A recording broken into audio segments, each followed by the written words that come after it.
Lovers ಜೊತೆಗೆ ಅಂದರೆ ಪ್ರೇಮಿಗಳ ಜೊತೆಗೆ ಓಯೋ ರೂಮ್ಗೆ ಹೋದಾಗ ಪೊಲೀಸರು ಬಂದರೆ ಏನು ಮಾಡಬೇಕು, ನಮ್ಮ ದೇಶದ ಕಾನೂನು ಏನು ಹೇಳುತ್ತೆ ಅನ್ನೋದನ್ನು ನೋಡೋದಾದರೆ ನೋಡಿ, ಪ್ರೇಮಿಗಳು ದಿನದಿಂದ ದಿನಕ್ಕೆ ಓಯೋ ಕೊಠಡಿಗಳ ಬುಕ್ಕಿಂಗ್ ಕೂಡ ಹೆಚ್ಚಾಗ್ತಾ ಇದೆ ಮತ್ತು ಅದರ ದರ ಕೂಡ ದಿನದಿಂದ ದಿನಕ್ಕೆ ಹೆಚ್ಚಾಗ್ತಾ ಇದೆ. 70%ಕ್ಕಿಂತ ಹೆಚ್ಚು ಆಗಿರುವಂಥದ್ದು ಎಂದು ವರದಿ ಕೂಡ ಮಾಡಲಾಗಿದೆ. ಈ ಸಮಯದಲ್ಲಿ ನೀವು ನಿಮ್ಮ ಪ್ರೇಮಿಯೊಂದಿಗೆ ಓಯೋ ಕೋಣೆಗೆ ಹೋಗುತ್ತಿದ್ದರೆ ಈ ನಿಯಮಗಳನ್ನು ಖಚಿತವಾಗಿ ತಿಳಿದುಕೊಳ್ಳಲೇಬೇಕು. ನೋಡಿ, ವಿವರಗಳಿಗೆ ನೋಡೋದಾದರೆ ನೀವು ನಿಮ್ಮ ಸಂಗಾತಿಯೊಂದಿಗೆ ಓಯೋ ಕೋಣೆಗೆ ಹೋದರೆ ಮತ್ತು ಪೊಲೀಸರು ಅನಿರೀಕ್ಷಿತವಾಗಿ ಬಂದು ನಿಮ್ಮ ಹೆತ್ತವರನ್ನು ಕರೆದರೆ ಅಥವಾ ಫೋನ್ ಮಾಡಿ ನೀವು ಅವರನ್ನು ಹೇಳ್ಕೊಂಬಂದಿದ್ದೀರಾ, ನೀವು ಅವರನ್ನು ಒಪ್ಪಿಗೆ ಮೇರೆಗೆ ಇಲ್ಲಿ ಬಂದಿದ್ದೀರಾ ಎನ್ನುವಂಥ ಪ್ರಶ್ನೆಗಳನ್ನು ಕೇಳಿದಾಗ ನೀವು ಏನು ಮಾಡಬೇಕು ನೋಡಿ. ನಿಮಗೆ ಕಾನೂನು ಹಕ್ಕುಗಳಿವೆ ಅಥವಾ ಇಲ್ಲವೇ ಎಂಬುದರ ಕುರಿತು ಕೂಡ ಸ್ಪಷ್ಟೀಕರಣಕ್ಕೆ ಬರೋಣ. ಇತ್ತೀಚೆಗೆ ವಕೀಲರೊಬ್ಬರು ತಮ್ಮ ಇನ್ಸ್ಟಾದಲ್ಲಿ ಈ ಬಗ್ಗೆ ಪ್ರಮುಖ ಕಾಮೆಂಟ್ಗಳನ್ನು ಮಾಡಿದ್ದಾರೆ.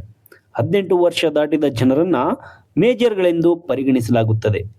ಹಾಗಾಗಿ ಭಾರತೀಯ ಸಂವಿಧಾನದ 21ನೇ ವಿಧಿ ಅಂದರೆ ಗೌಪ್ಯತೆಯ ಹಕ್ಕು ಮೇಜರ್ಗಳಿಗೆ ಸಂಪೂರ್ಣ ರಕ್ಷಣೆ ನೀಡುತ್ತದೆ. ಅಂದರೆ ಮೇಜರ್ಗಳಿಗಾಗಿ ನೀವು ನಿಮ್ಮ ವೈಯಕ್ತಿಕ ಜೀವನವನ್ನು ನಿಮಗೆ ಇಷ್ಟವಾದಂತೆ ಮುಕ್ತವಾಗಿ ಬದುಕಬಹುದು. ಇದನ್ನು ತಡೆಯುವ ಅಧಿಕಾರ ಯಾರಿಗೂ ಕೂಡ ಇಲ್ಲ, ಪೊಲೀಸರಿಗೂ ಕೂಡ ಇಲ್ಲ.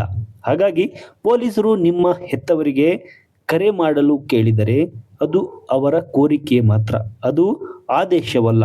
ನೀವು ಅವರಿಗೆ ಕರೆ ಮಾಡಬೇಕೇ ಅಥವಾ ಬೇಡವೇ ಎಂಬುದು ನಿಮಗೆ ಬಿಟ್ಟಂತಹ ವಿಚಾರ. ಆದಾಗ ನೀವು ಮೇಜರ್ ಎಂದು ಸಾಬೀತುಪಡಿಸಲು ಅಗತ್ಯವಾದ ಗುರುತಿನ ಚೀಟಿಯನ್ನು ಪೊಲೀಸರಿಗೆ ತೋರಿಸಬೇಕು. ಪೊಲೀಸರು ನಿಮ್ಮನ್ನು ಬೆದರಿಸಿದರೆ, ನಿಮ್ಮನ್ನು ಕಾನೂನು ಬಾಹಿರವಾಗಿ ಪೊಲೀಸ್ ಠಾಣೆಗೆ ಕರೆದೊಯ್ದರೆ ಅಥವಾ ಅವರ ಅಧಿಕಾರವನ್ನು ದುರುಪಯೋಗ ಪಡಿಸಿಕೊಂಡರೆ ನೀವು ಅವರ ವಿರುದ್ಧ ಕ್ರಮ ಕೈಗೊಳ್ಳಬಹುದು.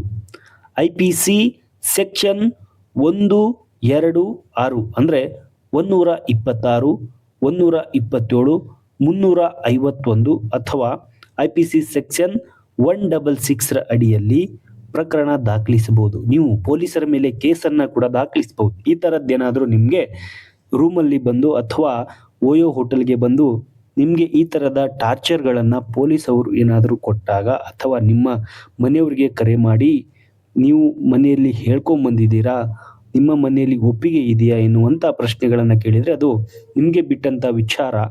ಮಾಡ್ಬೋದು, ಬಿಡ್ಬೋದು, ಅವರ ಆದೇಶ ಅಲ್ಲ.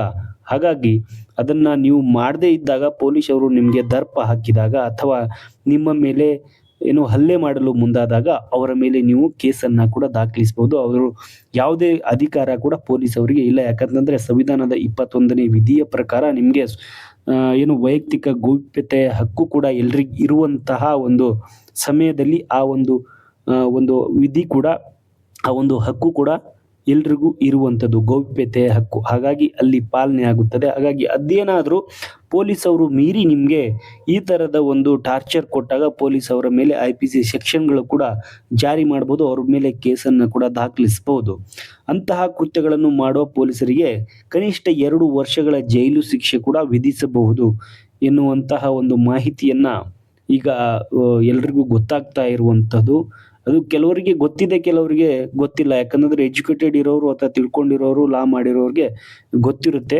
ಕೆಲವೊಬ್ಬರಿಗೆ ಗೊತ್ತಿರಲ್ಲ. ಕೆಲವೊಬ್ಬರು ಅನ್ಎಜುಕೇಟೆಡ್ ಇರುವಾಗ ಅಥವಾ ಇನ್ಯಾವುದೋ ವಿಚಾರದಲ್ಲಿ ಹೆಚ್ಚು ತಿಳುವಳಿಕೆ ಇರೋದಿಲ್ಲ.